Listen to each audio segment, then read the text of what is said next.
오늘 이렇게 여러분들 뵙게 되니 제 마음이 정말 얼마나 좋은지요. 이걸 말로 막 여러분들 사랑해요 하고 이렇게 막 표현할 수는 없어도 보기만 해도 얼마나 행복하고 좋은지 모릅니다. 오늘 그런데 저 뒤쪽 이 문이 열려 저 뒤쪽까지 지금 다 계시는데 이 무더운 날에 얼마나 저 뒤에 에어컨도 안 되는데 저기 얼마나 더우시고 힘드실까 또 이런 생각이 드는데 제가 또 그런 생각을 해봅니다. 우리가 이렇게 모여서 하나님 앞에 뜨겁게 예수님 이름 부르짖고 기도하고 찬양 부를 수 있는 이런 날들이 그렇게 많이 남지는 않았습니다. 그렇기 때문에 우리가 부르짖을 수 있을 적에 부르짖고 눈물을 흘릴 수 있을 적에 눈물 흘리고 하나님 이때가 지나가지 않도록 이 마지막 때에 우리가 그 말미에 우리들을 남겨두셨는데 이때가 지나가지 않도록 주님 저희들을 지켜주시옵소서. 그래서 이 무더위보다도 여러분들의 심령이 더욱더 뜨거워지시기를 간절히 소망해요. 자, 그럼 오늘 함께 말씀 나누도록 할게요. 자, 여러분들 하나님의 음성이라는 거는요, 간단한 말씀이 들려도요, 그 순간에 그게 다 알아지게 됩니다. 뭐 예를 들어 만약에 가봐라라는 말씀이 들려요. 그러면 제가 여기 앉아 있다가 저 벽 너머에 누가 왔구나, 누구구나, 그리고 그 사람은 지금 뭘 필요로 하는구나, 그리고 그 사람에게 그러면 내가 뭐라고 대답해 줘야 되는 거구나, 이런 모든 정보가 가봐라라는 이 세 글자 안에 다 들어옵니다.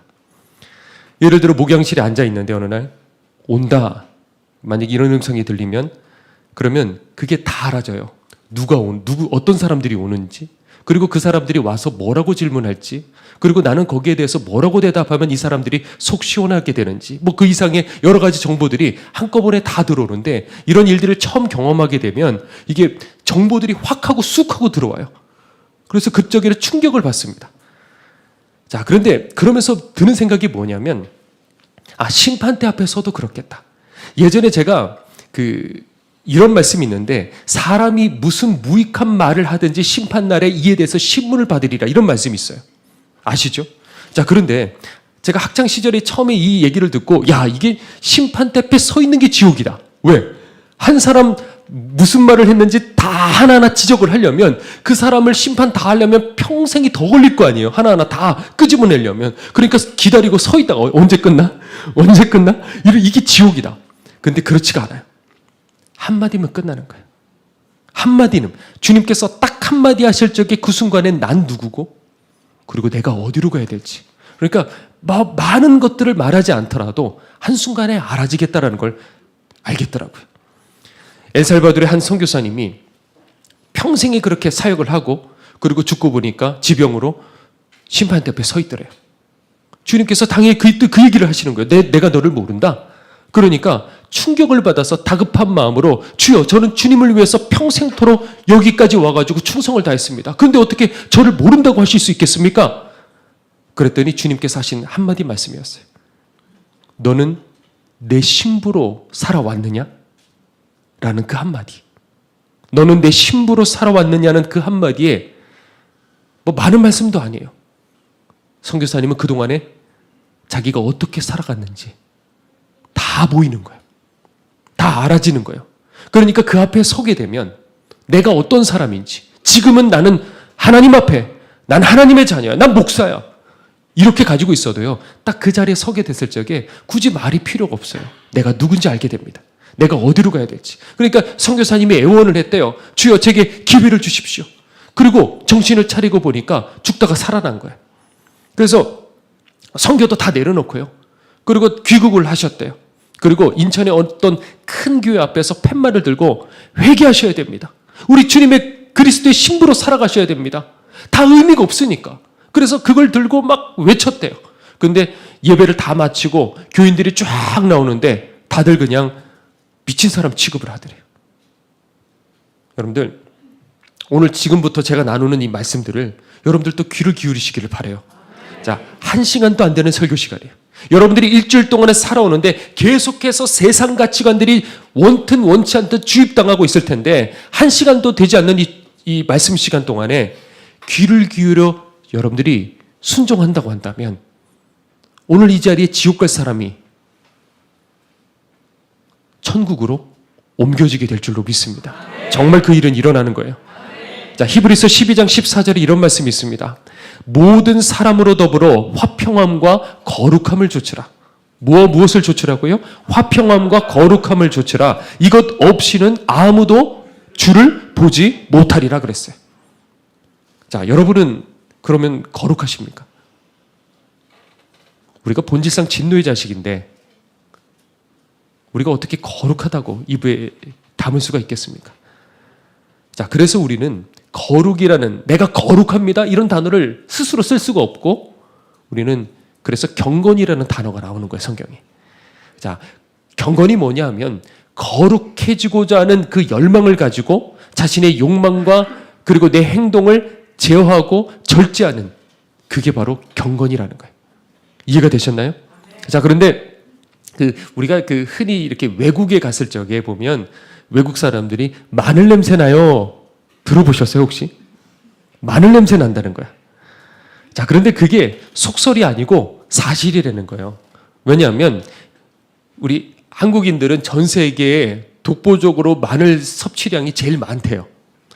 자, 그러면 그 마늘을 여러분들이 맛있게 드시죠? 그렇죠? 데펴 먹고 쪄 먹고, 그렇죠? 김치 만들어 먹고 생으로 먹고, 그래서 먹고 난 다음에 이게 소화가 되고 그게 혈액으로 들어가고, 그리고 그 혈액으로 통해 가지고 폐까지 이제 들어간대요. 그래서 숨을 쉴 때, 그리고 땀이 날 때 거기서부터 그 분비물과 이 숨 속에서 그 마늘 향이 나온다는 거야. 근데 우리는 왜 모를까? 마늘 향 나십니까 지금? 아니잖아요. 왜 그러냐면 다 같이 먹었으니까. 이게 이미 익숙해져 버린 거예요. 그 미묘한 것들을 우리들은 느끼지를 못하는데, 근데 외국에 갔을 적에 외국 사람들은 아 하고 그러고 느낀다는 거야. 자, 그런 것처럼 거듭난 사람과 거듭나지 못한 사람, 또 얘기하죠. 지금 그리스도 안에 있는 사람과 지금 그리스도 안에 끊어진 사람. 완벽하다 할 수는 없어요. 완벽하게 이렇다 저렇다 우리가 다 판단할 수는 없지만은 그래도 대충 그런 특징들이 나타나게 된다는 거죠. 거듭나지 못한 이 종교인들은요, 교회 안에서 어떤 모습을 가지냐면 자꾸 드러나고 싶어요. 인정받고 싶어요. 감투에 집착을 해요. 목사라고 예배가 아니에요. 육에 속한 사람들은요, 눈에 보이는 것에 이끌려요. 눈에 보이는 거에. 자, 그런데 거듭난 사람은 이 시선이 눈에 보이는 것에서 내면으로 점점 바뀌기 시작하게 되는 거예요. 거듭난 사람은 거룩에 대한 열망을 가집니다. 여러분들도 그러십니까? 거룩해지고 싶어. 행위로 우리가 완벽해져 갖고 천국 간다? 이거는 아니에요, 절대. 그런데 이 안에 성령께서 계신다고 한다면 자꾸 거룩을 향해서 이쪽으로 쏠리기 시작하는 거예요. 말 하나, 행동 하나, 하나님 앞에 바로 살아. 옛날엔 그렇지 않았거든요. 옛날에는 되는 대로 말하고 되는 대로 행동했어요. 그런데 이제는 그렇게 해버리면 어떻게 돼요? 마음이 괴로워요. 그러니까 회개가 터져나와요. 그러니까 여러분들이 한번 점검해 보시라니까요. 내가 정말 거룩해지기를 원하는가? 그래서 경건의 훈련을 지금도 여러분들이 하고 있는가? 그걸 통해 내가 지금 그리스도 안에 있는가? 아니면 그리스도에서 끊어졌는가? 그걸 구분할 수가 있는 거예요. 자, 오늘 본문의 경건에 대해서 세 가지를 얘기하고 있습니다. 뭘 얘기하고 있냐면 혀를 제갈 물려라. 그리고 고아와 과부를 그 환난에서 돌아보라. 그리고 자신을 지켜 무엇에? 세속에 물들지 않게 하라. 이렇게 세 가지입니다. 자, 먼저 이 혀를 제갈 물려라. 좀 이야기를 해보려고 그러죠. 어렸을 적에 집회를 참석했을 적에 어떤 부흥사께서 이런 얘기를 하시더라고요. 천국에 갔을 적에 뭐만? 입만 와 있는 거야, 입만. 입만 다 와가지고 막 이러고 있고 몸은 어디로 갔어요? 몸뚱아리는 지옥으로 갔다는 거야. 왜 그러냐면 입으로는 하나님 사랑해요 막 찬송 부르고 기도하고 막 이러고 있는데 이 몸뚱아리는 그 행동을 해요, 안 해요? 안 하는 거예요. 나쁜 짓만 하는 거예요. 그래서 몸뚱아리는 지옥 가고 입만 살아가지고 막 이렇게 제잘제잘 거린다. 이거 들어보신 적 있으신가요? 자, 근데 제가 세월이 지나서 가만히 생각을 해보니까 저는 반대로 생각이 들어요.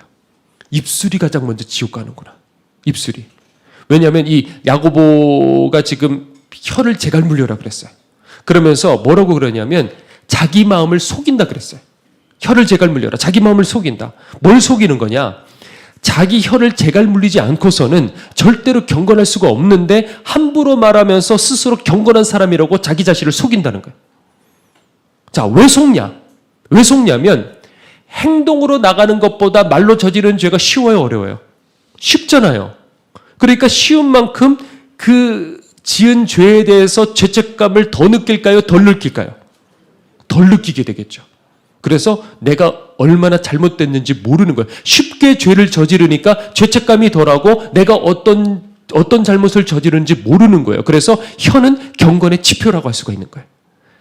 자, 그러면 우리가 제갈 먹여야 될 그 혀는 어떤 것들이 있을까? 여러 가지가 있지만 이 시간에 세 가지만 좀 다뤄보려고 합니다. 자, 첫 번째는 뭐냐면 상처 주는 혀입니다. 뭐라고요? 상처 주는 혀. 자, 함부로 무례하게 말하는 사람들이 있어요. 그러면 주변 사람들이 상처 받아요, 안 받아요? 상처 받죠. 본인은 악의로 말했어요? 그런 건 아니에요. 그냥 말한 거예요. 그런데 그런 사람들의 특징은 자기 자신을 잘 돌아보질 않아요. 나는 문제가 없다고 생각해요. 그리고 뭐라고 생각하냐면 왜 저 사람은 자꾸 내 앞에서 소심하게 삐져? 왜 저 사람 나한테 피해? 근데 누구를 돌아봐야 돼요? 날 돌아봐야 되는 거예요. 평상시에 여러분들 성격이 혹시 직설적인 분들이 계시나요? 조심하셔야 돼요. 나는 속에 거르지 않고 난 속 시원하게 말해. 난 이런 사람이야. 라고 하지만은 듣는 사람은 어떻게 돼요? 상처받는 거예요. 예전에 어떤 어려운 분이 있어서 연락이 닿았어요. 서울에 어떤 집을 가봤는데 다 쓰러져가는 그 반지하에 사는데 30대 애기 엄마, 그리고 7살 난 아들, 그리고 친정어머니, 어머니 이렇게 셋 그 반지하 단칸방에 그렇게 살고 있었어요. 그런데 이혼한 지가 그렇게 얼마 되질 않았어요. 결혼 때는 이제 남편이 아주 잘 살았어요. 그런데 어느 날 알게 된 거예요. 이 남편이 다른 여자들이 있었던 거예요. 하나도 아니고요. 다른 여자들이 있었어요. 그래서 이 핸드폰이 여러 개가 있었어요. 각 사람마다. 그런데 나중에는 처음에는 숨기다가 그걸 나중에는 대놓고 그걸 드러내기 시작했어요. 얼마나 속상해요. 그래서 시어머니에게 갔어요. 시어머니 어떻게 해요? 이걸 어떻게 해야 돼요? 함께 위로해 줄 줄 알았어요. 근데 뭐라고 말했냐면 그럼 너도 다른 남자 만나고 다녀. 그렇게 얘기를 해버렸어요. 거기에 충격을 받았어요. 그래서 이혼을 했대요. 근데 이혼을 하고 뭐 하나도 가지고 나오지 않고 그냥 아들만 데리고 나왔대요. 그러니까 돈이 없으니까 먹고 살 길이 막막하니까 그만 사채에 손을 대버렸고 그 빚이 산더미같이 쌓이기 시작을 했고 친정어머니는 어떻게 해서든지 살아보려고 봉제 공장에서 이렇게 일을 하다가 어느 날 이 오토바이 지나가는 오토바이에 치여가지고 다리가 부러지고요. 얼굴이 함몰이 되고 그리고 집에 누워 계셨던 거예요. 그리고 설상가상 그 지하 단칸방에 거기를요 도둑이 들어온 거예요. 그러니까 그 일을 딱 겪고 도둑이 이렇게 들어온 걸 본 거예요. 그래서 이 애기 엄마가 그만 공황장애가 걸렸어요. 그래서 직장을 이제 그 다음에 나가는데 돈을 벌어야 되잖아요. 그런데 공황장애가 오니까 직장에서 2시간을 못 버티겠는 거예요. 버텨라 그래서 버텨지나요? 안 되잖아요. 그래서 더 이상 직장을 나갈 수도 없어요. 그러니까 이게 딜레마에 빠진 거예요. 일을 할 수가 없으니까 빚을 해결할 수가 없고 몸이 아프지 않으면 아니면 이사라도 가면 아니면 빚이 뭔가라도 하나만 해결이 되면 이게 해결이 되는데 이게 전부 다 꼬여버려가지고 돈도 벌 수도 없고 빚은 불어나고 이사는 또 갈 수 없고 이사를 가야 이게 좀 환경이 바뀌어야 여기서 좀 치료가 될 거 아니겠어요. 그래서 방법이 없어갖고 그때 그렇게 연락을 하신 거예요. 그 사연을 그때 찾아갔는데 복받쳐 우시더라고요. 어렸을 적부터 이분은 교회를 다니시면서 반주를 하셨대요. 반주만 10년을 하는데 단 하루도 빠진 적이 없대요. 새벽, 주일, 수요일, 철야 뭐. 그런데 목사님 저는 왜 이렇게 됐을까요? 그러시더라고요. 나에게 상처 준 저 인간들은 저렇게 잘 먹고 잘 사는데 아프면 저 사람들 아파야 되는데 목사님 왜 제가 아픈 걸까요? 우시면서 그 얘기를 하시더라고요. 이미 남편이 저지른 그 행동 때문에 마음 다 무너졌어요. 그런데 그 시어머니가 했던 그 한마디 말, 그게 사람의 인격을 무너뜨려 버리는 거예요. 말이라는 게 여러분들 이렇게 무서운 거예요. 아마 말로 나는 멀쩡해. 이런 사람은 이 중에 없을 거예요. 뭔가 이 안에 당했던, 상처 입었던, 괴로웠던 무엇인가가 있을 거란 말이에요. 그거를 우리가 남들에게 해서는 안 된다는 거죠. 자, 두 번째입니다. 두 번째는 어떤 혀냐면 험담하는 혀입니다. 뭐라고요? 험담하는 혀. 자, 뒤에서 수근수근 말하는 거. 남들을 몰래 뒤에서 험담하는 거. 그럼 면전에다가 대고 뭐 상처 주는 건 아니에요.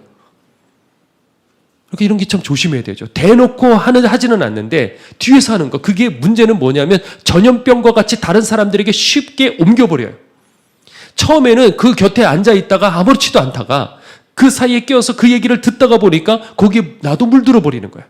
그래서 그 험담하는 말들이 돌고 돌아서 결국에 누구에게 가요? 비난하던 그 당사자.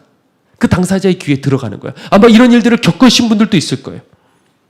그러면 그 당사자는 얼마나 상처를 받겠습니까? 이미 한 바퀴 다 돌아버린 거예요. 이미 사람들이 다 아는 거예요. 그래서 교회 잘 다니다가 제일 많이 떠나는 이유 중에 하나가 바로 이 험담하는 말 때문에 그래요. 길거리 여러분들 나가서 전도해 보셔요. 전도 쉬운가요? 요새? 어려워요. 어렵다고요. 그런데 그것보다 더 어려운 건 뭐냐면 그 한 영혼, 길거리에서 교회로 데리고 왔다고 해봐요. 근데 데리고 온 그 사람을 천국까지 이끌고 가는 그건 훨씬 더 비교하기 어려운 거예요. 우리는 데려다 놓고 교회 왔으니까 이제 천국 백성이겠지. 아니라고요. 그래서 박보영 목사님께서 강조하시는 게 뭐냐면 한 사람이 평신도든 목사든 뭐 큰 교회 목회자든 상관없어요. 한 사람이 10명을 천국까지 데려갈 수만 있다고 한다면 전도 말고 천국까지 데려갈 수만 있다고 한다면 저 사람은 천국에서 최고 가는 사람이 된대요. 그러니까 이게 무슨 말이냐? 그만큼 천국 가는 사람들이 별로 없고 한 사람을 천국까지 이끌기 너무나도 어렵다는 거예요. 그래서 예전에 그 차전도사님께서 천국 가셨을 적에 빛난 의자가 하나가 있었고 거기에 그 의자의 주인공은 누구냐면 아직까지 살아있는 섬에 있는 열대가구 그 섬에 있는 할아버지 목사님. 빗자루 쓸던 그 할아버지 목사님.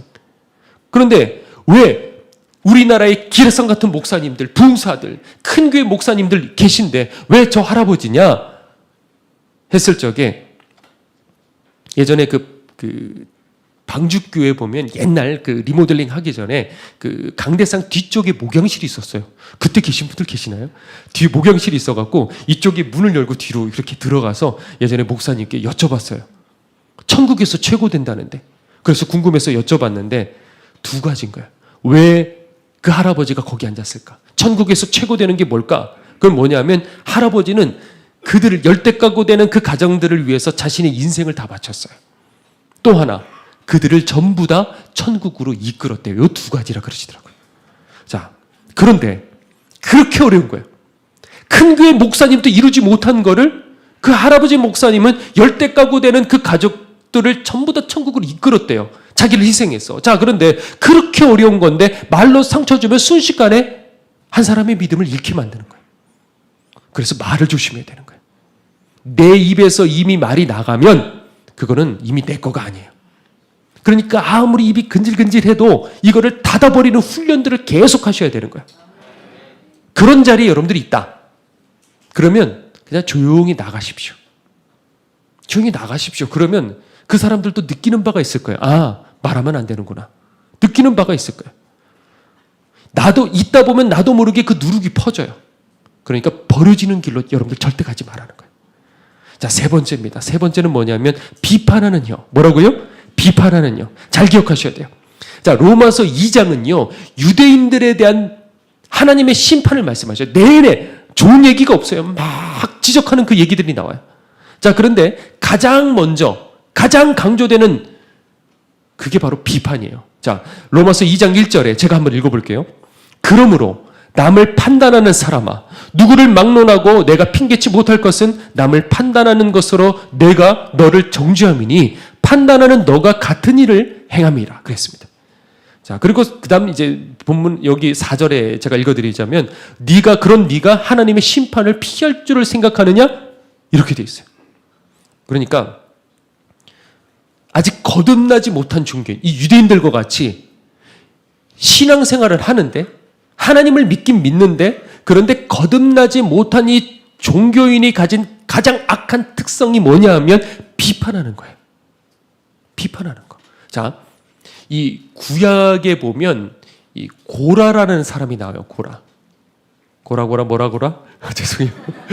저 이러면 안 되는데. 자, 이 고라라는 사람이 250명 족장을 설득을 합니다. 그래서 당을 짓고 모세에게 반기를 듭니다. 이 고라가 속한 자꾸 그것만 생각하시면 안 되는데. 자, 이 고핫 자손이 있어요. 이 고핫 자손은 뭘 하느냐면 이 언약궤를 내 편에서 들고 이렇게 이동하는, 그러니까 불기둥과 이 구름기둥이 이렇게 이동을 하면 이 언약궤를 딱 들고 그리고 같이 그걸 따라서 막 이동하는 사람이에요. 그러면 이 언약궤를 딱 들고 이동하면 텐트 쳤던 200만 명이 넘는 이스라엘 백성들이 그 언약궤를 보고 어떻게 해요? 텐트를 접고 그리고 따라가기 시작하는 거예요. 그렇게 이게 어마어마한 이게 되니까 이 언약궤와 뒤를 따라가는 이 사람들 사이에 이게 시차가 꽤 생기는 거예요. 자, 그러니까 한번 생각해 보셔요. 딱 가기만 하면 뒤에서 200만 명이 따라오는 거예요. 그래서 이 마음속에 어떻게 되는 거예요? 교만해지는 거죠. 내가 가니? 내가 아닌 거예요. 내 앞에 불기둥과 구름기둥인데 내가 가니? 뒤에서 따라오네? 교만해지는 거예요. 그래서 왜 반기를 들었냐 하면 왜 아론만 제사장 노릇하냐 이거야. 우리도 이 가문이라 이거야. 우리도 할 수 있다는 거예요. 자리를 맡고 싶은 거예요. 그러니까 거룩보다 자리에 관심 가지는, 이게 육에 속한 사람들의 특징인 거예요. 자리. 그래서 어떻게 됐습니까?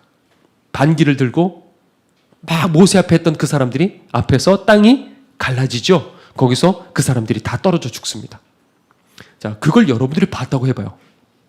막 비판하고 정죄하고 있는데 땅이 갈라져서 죽었어요. 여러분들은 어떻게 하시겠어요? 얼마나 무섭겠어요. 그렇죠? 그 말 나오겠어요? 안 나올 거 아니에요. 자, 그런데 그 다음날 더 무서운 일이 일어납니다. 그걸 보고 어제 일어난 일들을, 이거는 모세 너 때문에 이렇게 된 거야. 이스라엘 백성들이 또 비판하기 시작하는 거야. 바로 다음날 너 때문에 저 사람들이 죽었어. 그렇게 해가지고 하나님께서 또 치셔가지고 14,000명이 죽습니다.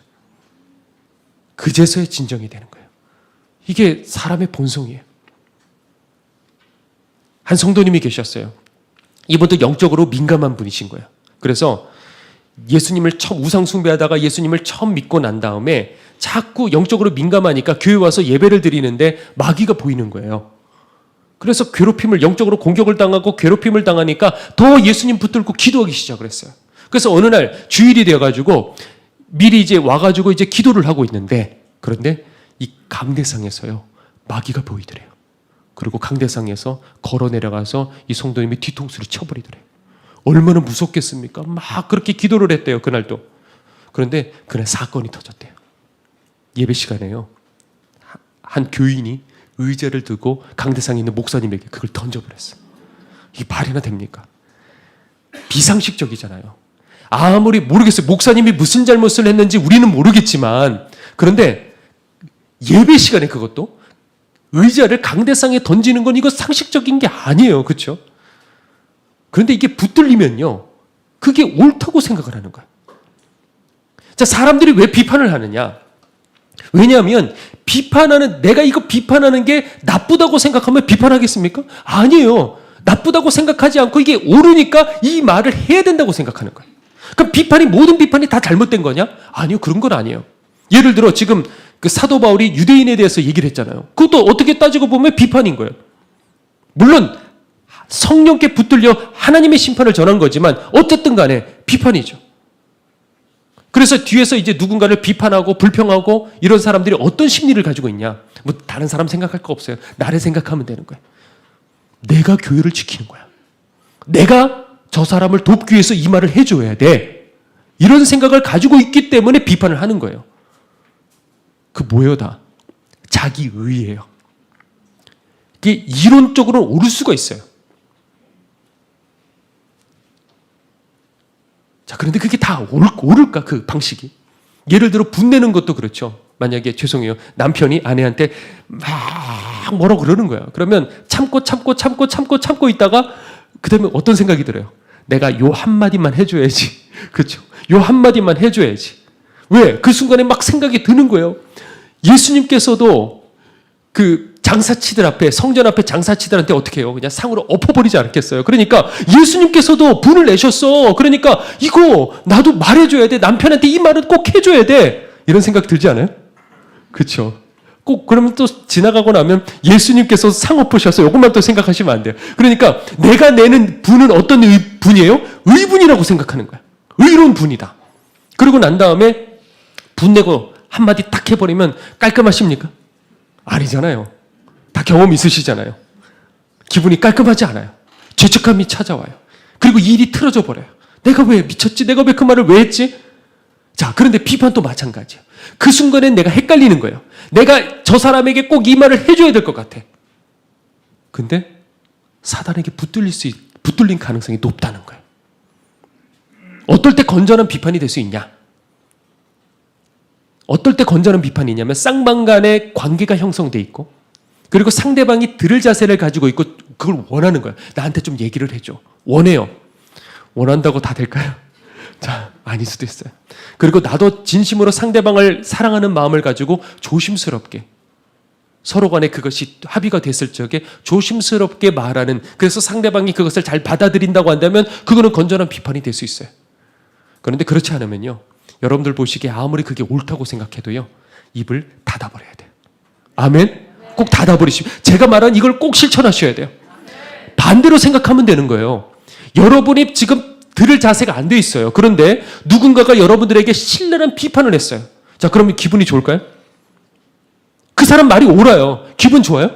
안 좋다고요. 그 사람 고맙나요? 아니라고요. 그러니까 항상 우리는 상대방 입장에서 내가 이 말을 하고 싶을 적에 내가 이 말을 듣는다고 한다면 난 기분이 좋을까?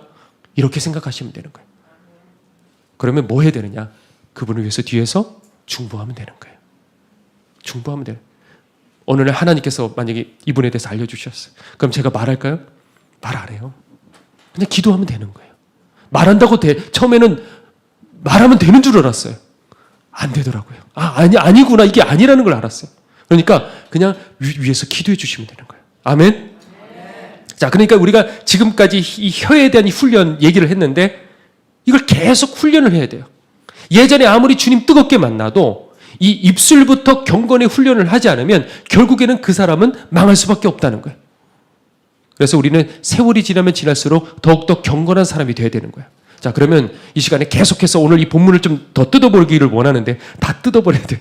자, 그래서 어떻게 하면 우리는 경건한 사람이 될 수 있을까? 한번 이걸 좀 더 여러분들에게 몇 가지를 더 나눠볼게요. 자, 첫 번째는 뭐냐면, 그래서 우리는 말하기를 더디하라는 거예요. 뭘 더디하라고요? 말하기를 더디하라. 야고보서 1장 19절에 보면 사람마다 듣기는 속히 하고 말하기는 더디하며 성내기도 더디하라 이렇게 되어 있습니다. 말을 많이 할 필요가 없다고요. 정말 거듭난 사람들은요, 점점 말수가 줄어들어요. 아니 뭐 은혜 받은 얘기는 할 수 있어요. 그런 얘기를 하지 말라는 게 아니라 나쁜 말들 입에 섞지 않습니다. 묵묵히 자기 자리 지키고 순종합니다. 여러분들도 그렇지 않습니까? 교회 안에서 딱 봤을 적에 좋은 사람 있잖아요. 그렇죠? 야, 저 사람은 가까이 있고 싶고 친해지고 싶고 같이 신앙생활하고 싶고, 야, 저 사람 참 괜찮아 하는 그 사람들의 공통점이 있습니다. 그렇게 말 많지 않아요. 그저 그 자리에 묵묵하게 순종하고 드러내지 않고 자랑하지 않는 그 사람. 그렇죠? 그 사람이 좋은 사람이에요. 그런데 그거를 하나님께서도 똑같이 보셔요. 때로는 저에게 말씀해 주신, 이건 그냥 개인적인 거니까, 예를 들어 뭐 저 사람은 너의 동력자다, 귀한 사람이다, 이런 것들을 얘기해 주실 적에 그 사람들은 하나같이 다 똑같더라고요. 방금 말한 것처럼요, 드러내지 않아요. 자기 자신을 희생하며 말없이요, 그 자리에 세월이 지나도 계속해서 충성 다하는 사람. 때로는 힘들어요. 어려운 일들을 겪어요. 그 자리를 지키느라. 그래도 끝까지 거기서 묵묵하게 말없이 하는 사람. 근데 사람들은 그 사람이 진가를 몰라요. 말을 안 하니까. 자, 두 번째. 또 어떤 경건의 훈련을 해야 되느냐 하면 은혜를 놓치지 말라는 거예요. 무엇을 놓치지 말라고요? 은혜를 놓치지 마라. 자, 오늘 본문에 나오는 그 경건의 또 다른 모습이 뭐냐면 자신을 지켜 무엇에 물들지 않는 거라고요? 세속에 물들지 않는 거라 그랬어요. 자, 우리도 세속에 빠지지 않기를 원하죠. 근데 자꾸 이끌리잖아요. 그런데 그 세속에서 멀리할 수 있는 그 힘은 어디서 나오느냐 하면 에베소서에 이런 말씀이 있습니다. 5장 18절에 술 취하지 말라. 이는 방탕한 것이니 무엇의 충만함을 받으라? 성령의 충만함을 받으라 그랬어요. 자, 여기서 술은 단순히 술만 말하는 게 아니라 세상을 말하는 거예요. 세상을 대표로 말하는 거예요. 그러니까 술에도 취하지 말고 세상에 취하지 말고 그 시간에 무엇에 취하라고요? 성령의 충만에 취하라는 거예요. 자, 은혜 받으면 어떻게 되나요? 남을 비판하게 되나요? 남에게 상처 주게 되나요? 뒤에서 수근수근 하게 되나요? 그렇게 안 되잖아요. 그런데 은혜가 빠지면요, 나도 모르게 그렇게 바뀌어요. 비난하게 되고, 나쁜 게 자꾸 톡 튀어서 보이게 되고, 뒤에서 수근수근 하게 되고, 막 그런 것들을 카톡으로 막 옮기기 시작하고, 여러분들 그게 정상이 아닌 거예요. 여러분들이 지금 만약에 그렇다고 한다면, 아, 내 신앙이 지금 정상이 아니구나. 성령님께서 어느 순간에 떠나가 버리신 거예요. 앞에서는 열심히 하는 거예요. 강대상에 올라서 막 설교도 하는 거예요. 그런데 내 뒷모습이 그렇다고 한다면 성령님이 떠나신 거예요. 그걸 누굴 탓하기 전에 저부터 그렇더라고요. 주님 은혜가 딱 빠지면요, 이 안에 미묘한 것들이 막 들어오기 시작해요. 갈등하지 않은 것들로 갈등하고, 하지 않은 것들 가지고 이제는 거기에 끌리기 시작하고, 아, 이게 나라는 존재구나. 성령님이 떠나시면 이게 내 본질이었구나. 근데 여러분들이 혹시 저를 좋게 보셨다고 한다면 그거는 제 모습이 아니고 주님의 은혜에 붙들린 모습이에요. 자, 그러니까 사람 볼 게 아닌 거예요. 누구를 바라봐야 돼요? 우리는 하나님만 바라봐야 돼요. 은혜 없을 적에 우리가 누군가에게 비난을 받았다. 그러면 이 속에 막 올라오는 거예요. 네가 나를 알아? 나 이런 사람이야? 이런 생각들이 올라오죠. 그렇죠? 아닌가요? 자, 그런데 여러분들이 은혜를 받으셨다. 그러면 어떻게 되냐면 비난을 받아요. 그러면 아니에요. 당신은 몰라요. 내가 얼마나 추잡하고 더러운 인간인지. 당신은 몰라요. 그렇게 되는 거예요. 내가 쳐죽여야 될, 나는 죄인 중에 죄인이다. 이 십자가의 은혜가 성령 안에서 계속 내 영혼을 적셔야 되는 거예요. 이 은혜를 놓치는 순간 우리들은 이미 세상으로 돌아가는 거예요. 세속이 물들고 자아가 살아나고 조금만 비난당해도 견디지 못하는 이 자아로 똘똘 뭉치는 그 종교인으로 우리들은 살아가게 되는 거예요. 자, 그리고 세 번째입니다. 세 번째는 뭘 해야 되냐면 감사 고백하라. 뭘 하라고요? 감사로 고백해라. 자, 입술에 불평, 불만을 말하잖아요. 그러면 사실 가장 큰 피해자는 누구냐면 내 영혼이에요. 왜냐하면 그런 나쁜 말들을 했을 적에 내 영혼의 그 말이 이 영적으로 영향을 입히기 시작하는 거예요. 그러니까 입술로 뭘 하라고요? 감사하는 거예요. 계속. 상황과 상관없이 너희들은 범사에 감사하라 그랬어요. 범사. 범사라는 건 무슨 뜻이에요? 모든 일이죠요. 모든 일에 감사해라. 조금 더 얘기해 볼까요? 모든 일에 감사라는 거는 그 일이 좋은 일이든 안 좋은 일이든 안 좋은 그 일로 인해 하나님께 감사라는 거예요. 되실까요? 그게? 안 좋은 그 일로 인해 하나님 감사해요. 그걸 믿지 않는 사람은 그렇게 생각할 거예요. 감사하면 이게 심리적으로 이게 스트레스를 받잖아요. 안 좋은 일을 겪으면 심리적으로 스트레스를 받으니까 감사로서 그 스트레스를 회피해라. 이런 식으로 심리적으로 생각할지 모르겠지만 그게 아니 우리 믿는 사람들은 뭐냐면 왜 안 좋은 그 일로 감사할 수 있느냐? 그건 뭐냐면 시편 50편 23절에 이렇게 되어 있습니다. 감사로 제사를 드리는 자가 나를 영화롭게 하나니 그의 행위를 옳게 하는 자에게 내가 하나님의 구원을 보이리라 그랬어요. 감사를 할 적에 우리는 하나님께 영화롭게 하기 때문에 감사하는 것이고 그럴 적에 그 사람에게 하나님의 구원을 하나님의 능력을 우리에게 부어주신다는 거예요. 자, 저희 아내가 아무리 이제 통증 때문에 처음에 얼마나 견디기 힘들었는지 몰라요. 하루가 다르게 통증이 커져가는데 그 모습을 처음에 이렇게 보면서 아, 본능적으로 그렇게 오래 못 살겠구나라는 게 느껴지더라고요. 너무 통증이 크니까. 그래서 어느 정도 아프냐면 근육이 찢어지는 것 같이 아프더래요. 그런데 마치 그게 그 여성분들 그 출산할 때 딱 그 아픔이래요. 출산하는 그 순간에. 그게 얼마나 그 통증에 못 견딜 것 같아요. 그런데 이번 수요일에도 이제 항암을 이제 좀 세게 했단 말이에요. 그리고 이제 집으로 돌아왔는데 이 항암 때문에 이제 고열이 나기 시작을 했어요. 그러면 고열이 나면 해열제를 안 줘요, 병원에서. 왜냐하면 이게 원인이 뭔지 알기 위해서 고열이 나면 일단 병원으로 와라 해갖고 그게 이제 12시가 좀 넘었던 것 같아요. 그래서 얼른 저희 집은 이 인천 서구인데 이제 김포 옆이에요. 거기서 이제 분당으로 차를 타고 이제 갔어요. 그래서 밤새 응급실에서 이제 대기하느라고 검사도 여러 가지를 하고, 그래서 한숨도 자지도 못하고, 그리고 열이 떨어지지 않은 채로, 그리고 돌아가래요. 특별한 거 없대요. 항암 때문에 그런 거래요. 그래서 돌아왔어요. 돌아오고 난 다음에 이제 얼른 씻고, 제가 수요일에 여러분들 이제 예배를 여기서 들으셨겠지만, 또 저는 또 다른 지역에 있는 어느 교회에 가서 거기서 또 말씀을 전해야만 했어요. 그래서 그 상태로 또 그대로 이제 빨리 씻고 이제 옷을 갈아입고 그 수요일 그 집회에 이제 인도를 이제 하러 갔어요. 근데 이게 얼마나 졸리는지 밤을 그냥 꼴딱 다 새니까 이게 내가 운전하는 건지 뭐가 운전하는 건지 저도 모르겠는데, 이제 도착을 해가지고 그 옆에 너무 졸려갖고 차에서 그냥 30분간 그냥 자고요. 그러고 말씀을 전했어요. 근데 저희 아내가 이제 처음에 이제 1차 항암 마치고 난 다음에도 그 암 덩어리 때문에 이게 통증, 계속 찢어지는 그 통증 때문에 계속 이제 고생을 하고 있었거든요. 그래서 밤에 이제 뭐 거의 뭐 잠도 못 자고 저는 밤새 이렇게 계속 주무르고 그랬었어요. 그런데 어느 날 밤에요, 아내가 통증으로 고생을 하다가 근데 그 와중에 이런 생각이 들었대요. 암이 걸렸는데도 이렇게 행복할 수가 있구나, 그러는 거예요. 좀 그게 좀 신기해요. 왜 그런 생각을 하고 있는지 모르겠는데, 암이 걸렸는데 나 왜 이렇게 행복하지? 그러면서 입술로 그랬대요. 하나님 감사해요. 그랬대요. 근데 바로 그날 그 통증이 사라져 버렸어요. 그 지난 수요일에 있었던 그거는 항암 때문에 생긴 그 고통이고, 그 찢어지는 그 고통이요, 척추를 누르는 그 고통은 그때 사라져 버린 거예요. 여러분들도 하나뿐인 그 입술 가지고 기왕이면 선한 말들을 자꾸 꺼내십시오. 그걸 누가 들으셔요? 하나님이 들으시는 거예요. 그럴 적에 뭐라고요? 하나님께서 구원을 보이시리라. 능력을 주시고 성령을 주시고 감격을 주시고 그 성령에 젖게 만드시는 거예요. 바로 그럴 적에 조금 전에 제가 얘기했던 것처럼 하나님의 은혜가 여러분들의 영혼을 젖기 때문에 그 힘으로 싸워서 이겨나갈 수 있는 힘이 되는 거예요. 아멘? 네. 그리고 마지막 네 번째입니다. 고아와 과부를 돌보라 그랬습니다. 누구를 돌보라고요? 고아와 과부.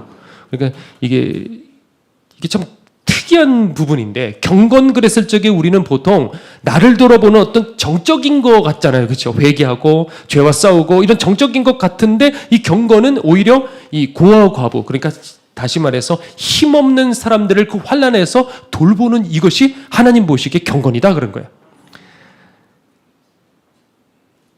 말 많은 사람들의 특징은요, 말은 막 해요. 본인 해요? 안 하더라고요. 보니까 말만 해요. 그런데 경건을 추구하는 정말 거듭난 사람들은 아까도 말했듯이 말 없이 조용히 그 일들을 하는 사람들이에요. 드러내지 않으니까 갈수록 말이 적어져요. 그런데 말이 적어져도요, 그 사람들 몰라도요, 세월이 지나면요 다 그 사람이 누군지 알게 돼 있어요. 그래서 조바심 낼 것도 없어요.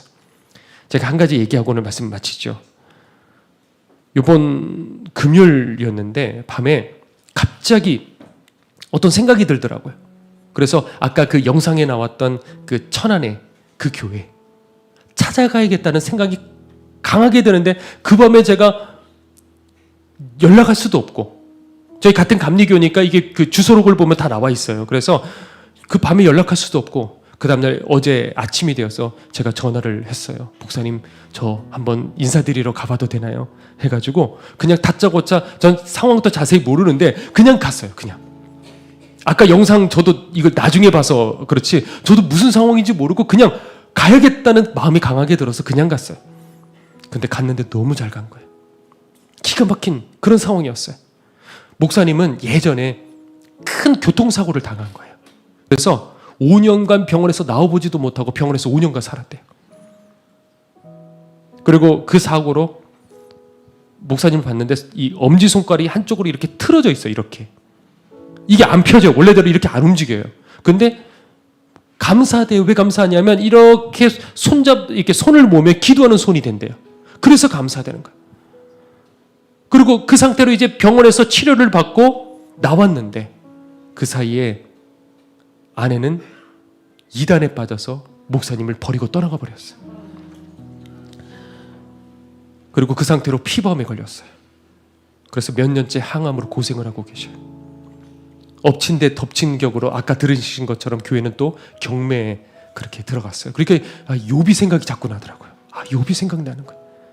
자, 그런데 도대체 그 교회가 왜 경매로 넘어가게 됐을까? 처음 목사님이 거기가 시골이었어요. 지금은 주변에 학교들이 있는데, 대학교들이 있는데 거기 완전히 그냥 깡 시골이었어요. 그런데 87년도에 그 시골에 오셔가지고 직접 벽돌을 날라가지고 하나하나 교회도 짓고 그리고 사택도 만드셨대요. 그런데 그러고 난 다음에 근처에 이제 고아원이 있는데 그 버려진 그 아이들을 데리고 그 아이들을 키워가고 그 아이들에게 말씀을 전하고 복음을 전하고 그러고 사셨대요. 그리고 세월이 지나서 그 아이들은 커서 대학생이 되었고, 그런데 그 상처 많은 그 아이들, 갈 데가 없는 그 아이들 가만히 두면 잘못된 길로 갈 게 뻔히 아시니까 그래서 그 아이들을 데리고 그리고 말씀을 계속 가르치고, 그래서 그 숙소들 아까 이렇게 리모델링하는 그런 모습들도 봤을 텐데 그런 숙소들을 지금 만들려 하고 있어요.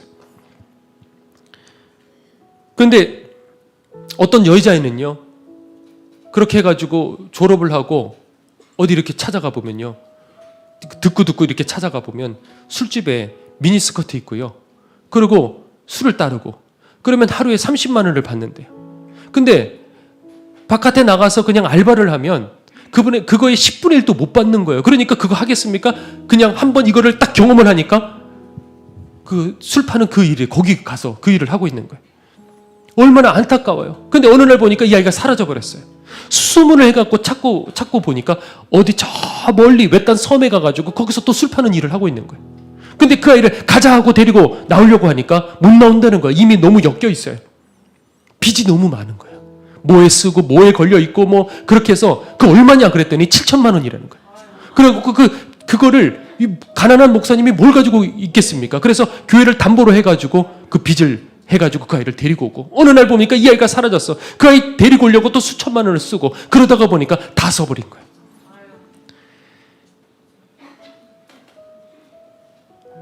지난 5월까지, 제 기억에 지난 5월까지 몇 천만 원이 없어가지고 그 교회에 보면 이게 나무들이 많이 있어요. 도토리 나무였는데 그걸 이제 가루로 만들어갖고 그 가루를 이렇게 어떻게 해서든지 팔아가지고 막아보려고 했는데 뭐 역부족이었어요. 그래서 이미 넘어가 버렸다는 거예요. 그래서 제가 놀랐어요. 그러면 목사님 여기서 나가셔야 되는 건가요? 그랬더니 아니래요.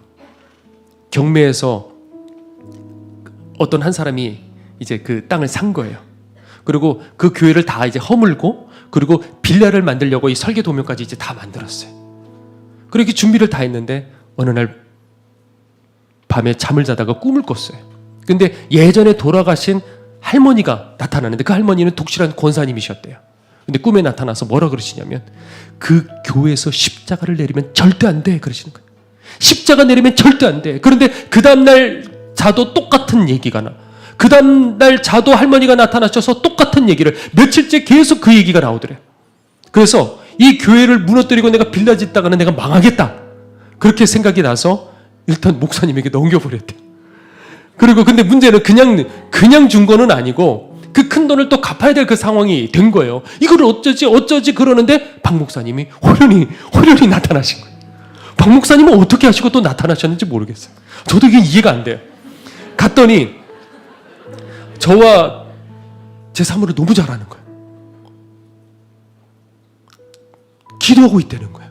이미 처음 제가 그 설교 때 처음 얘기를 했잖아요. 여기서 그 직후부터 한 달간 매일같이 전교인들과 릴레이 기도를 하고 있대요.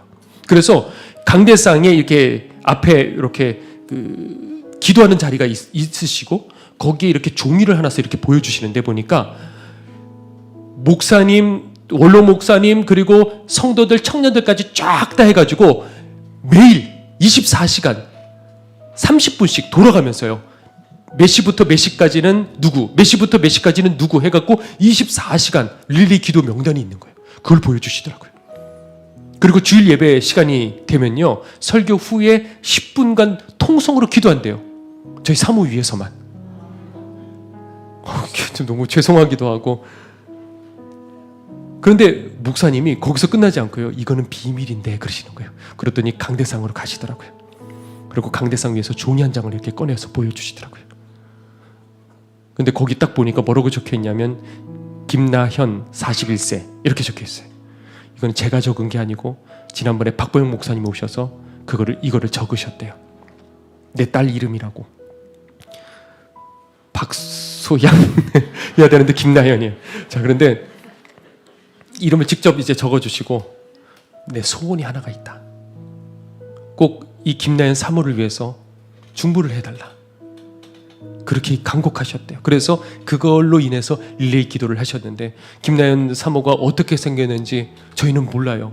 어떻게 생겼는지 저희는 몰라요. 그러시더라고요.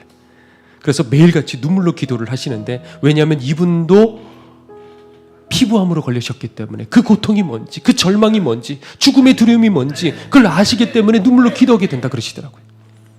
목회를 하시면서 너무 가난했어요. 그래서 너무 가난하니까 이 애들을 다 키워야 되잖아요. 그러니까 10년 가까이 용접일을 하셨대요. 그래서 하루 아침부터 다음날 새벽까지 아마 그 용접일을 해보신 분들은 아실 거예요. 그게 제가 단어를 잊어버렸는데 몇 시부터 몇 시까지가 숫자 1이 되고 몇 시부터 몇 시까지가 뭐 2가 되고 그런데 하루에 아침 일찍부터 다음날 새벽까지 쉬지 않고 3일치 일을 한 거예요. 그런 식으로 해갖고 한 달에 2달치 분량을 일을 하는데 이래서 제가 피부암 걸린 거 아닐까요? 그러시더라고요. 그렇게 해서 고생해서 버려진 아이들을 데리고 먹이고 키우고 말씀을 가르쳤는데 남은 거는 병 얻고 가족 잃고 그리고 교회는 넘어가고 목사님 저는 그동안에 잘못된 목회를 한 것 같아요. 그러시더라고요. 근데 여러분들 절대 그게 아닌 거예요. 그게 아닌 거를 하나님이 보여주신 거잖아요. 그래서 지난달 그 한 달 사이에 일어난 일이에요. 꿈으로 보여주시고 그리고 박 목사님을 만나게 된 이런 일들이 하나님께서는 다 지켜보고 계셨던 거예요. 그 수많은 세월 동안에 80몇 년부터 지금까지 40년에 가깝게 거기서 한 자리에서 목회를 하시면서 말할 수 없는 그 고난을 겪고 어려운 일들을 겪고 하나님 난 버려진 종인가요? 전 버려진 종인가요? 버려진 종이 아니었던 거예요. 한 사람을 종답게 만드시기 위한 하나님의 계획 속에 있었던 거예요.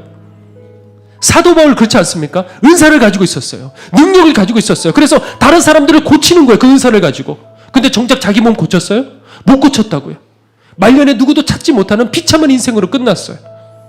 그런데 하나님은요 누구보다도 사도 바울을 지켜보고 계셨던 거예요. 그러니까 하나님의 방법과 세상의 방법은 다른 거예요. 세상은 드러나고 인정받고 사랑받고 그런데 하나님 나라는 이런 게 아닌 거예요. 그런 거 다 허상이에요. 여러분들 다 드러나려고 하고 한 자리 차지하려고 하고 이런 거 다 허상이에요. 하나님은요 남들 당하지 않는 그런 일들을 통해서 그런 고난을 통해서 거룩한 그릇을 만드시는 거예요. 세월이 지나도 목사님 보니까 어떻게 그렇게 저렇게 겸손하실 수가 있을까? 저렇게 진실하실 수가 있을까? 이게 말하지 않아도 대본에 우리도 알지 않습니까? 아 진실하신 분이구나. 단순히 내 죄를 회개하는 것만이 그 십자가 신앙이 아니고요. 누군가의 짐을 내가 지지 않아도 내가 고난당하지 않아도 되는 누군가의 짐을 대신 지는 그게 바로 십자가 길인 거예요. 이걸 여러분들 누군가의 이야기를 듣고 감동만 받으면 내 영혼과는 아무런 상관이 없어요. 우리도 하나님 기뻐하실 가장 어려운 사람들을 위해서 섬기고 흘려보내는 그 일들을 언제까지 죽을 때까지 계속 그 삶을 살아가는 거예요. 그러면 누가 깨끗해지는 거예요? 내가 깨끗해지는 거예요. 주님께서 나를 깨끗하게 해주시는 거예요. 자, 그럼 진정한 경건은 뭐냐? 난 과연 어떤 사람이냐? 남에게 그 마음에 그 무거운 짐만 짊어주는 나는 그런 사람일까? 아니면 말없이 남에게 그 무거운 짐까지 내가 대신 지는 그런 사람일까? 세속에 더러운 냄새나는 사람일까? 아니면 남에게 아름다운 향기를 흘려보내는 우리는 그런 사람일까? 세월이 지나면 여러분들 숨길 수가 없어요. 이미 우리들은 둘 중에 하나예요. 어떤 사람일 거예요. 이 말씀 듣고도 굳어진 채로 똑같은 말, 똑같은 행동으로 여러분들 그렇게 살아가지 마십시오. 하시면 되는 거예요. 나는 할 수 없어. 아니에요. 마귀에게 속지 마십시오. 작은 것에서부터 시작하십시오. 넘어질 수 있어요. 실수할 수 있어요. 또 일어나십시오. 사람들 피하는 그런 구역질 나는 그런 인생으로 끝내지 마시고요. 지금부터 시작하면 점점 바뀌는 거예요. 그래서 하나님께서 오늘 이 시간에 우리 함께 찬양 부르고 기도할 텐데 내 민낯을 보여주시길 바라요. 하나님, 내 진정한 실체를 하나님 알게 해주세요. 그래서 지금까지 내가 잘못 살았던 부끄러운 내 모습을 보고 철저하게 오늘 이 시간에 회개하고, 그래서 이 속사람부터 거듭나서 지금부터 다른 인생, 하나님 보시기에 아름다운 향기를 뿜는 그리스도의 거룩한 신부가 되시기를 간절히 축원합니다. 함께 찬양 드리겠습니다. 나의 하나님이여,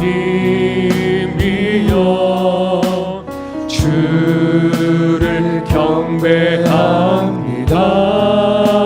주 사랑하는 나의 마음을 주께서 아시나이다. 나의 주, 나의 하나님, 나의 주, 나의 하나님이여, 주를 경배합니다. 주 사랑하는 나의 마음을 주께서 아시나이다. 깨뜨릴 혹함 내게 없으며 주께 드릴 향유 없지만 하나님 형상대로 날 빚으사 새 영을 내게 부어주소서. 나의 하나님이여, 주를 경배합니다. 주 사랑하는 나의 마음을 주께서 아시나이다. 고통 속에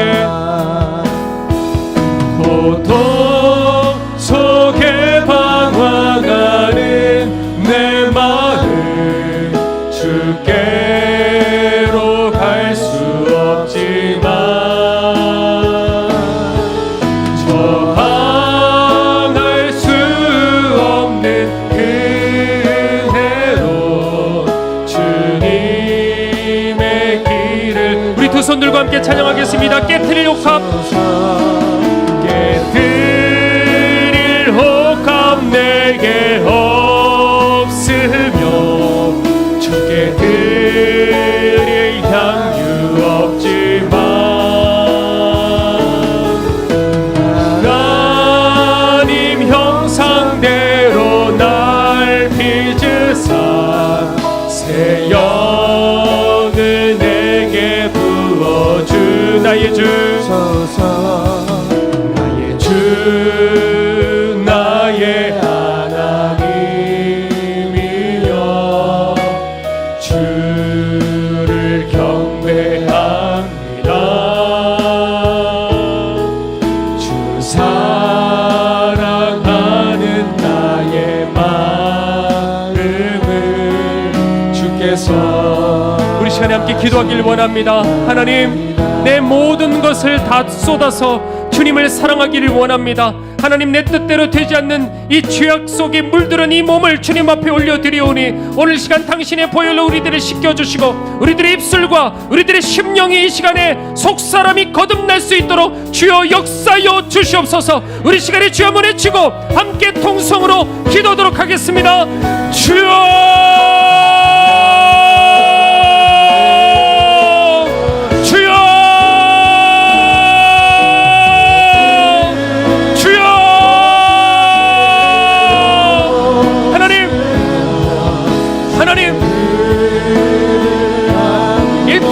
고생하였고 오로지 남들을 위해서 자기 자신을 다 쏟아서 더 이상 깨트릴 옥합조차도 없지만, 그러나 주님 주시는 것은 다른 것이 아니라 하나님의 형상, 예수 그리스도의 그 형상이면 우리들에게 충분한 것입니다. 우리들도 이와 같이 우리들의 모두를 전부를 하나님 앞에 쏟아붓게 하여 주시옵소서. 우리들이 원하는 것은 이 땅에 속한 눈에 보이는 것들이 아니라 우리들의 영혼이, 우리들의 심령이, 우리들의 입술이, 우리들의 삶이 거룩해지길 원합니다. 정결해지기를 원합니다. 순결한 그리스도의 신부가 되기를 원하며 하얀 그리스도의 그 세마포 옷을 입기를 원합니다. 우리들은 더럽기 짝이 없지만 털면 죄의 먼지밖에 나오지 않는 인생이지만, 그러나 성령이시여 우리들에게 임하여 주셔서 그 감동으로 죄악과 싸우며 십자가로 더욱더 가까이 나아갈 수 있도록 하나님 인도하여 주시옵소서. 우리들의 모습을 볼 수 있게 하여 주시옵소서. 우리들의 실상을 깨닫게 하여 주시옵소서. 정말 우리들은 거듭난 사람일까? 지금도 우리들에게 내 안에 그리스도께서 계실까? 그렇지 않으면 너희는 버리온 자니라 했습니다. 우리가 버리온 자가 되지 않기를 원하며 오늘 시간 경건의 훈련을 하며 살아가는 거듭난 인생이 되기를 원하오니 성령이시여 임하여 주시옵소서. 변화되게 하여 주시옵소서. 입술을 제어하며 조용히 순종할 수 있는 하나님의 사람, 이 마지막 때 하나님의 기억하시는 하나님의 사람 되게 하여 주시옵소서.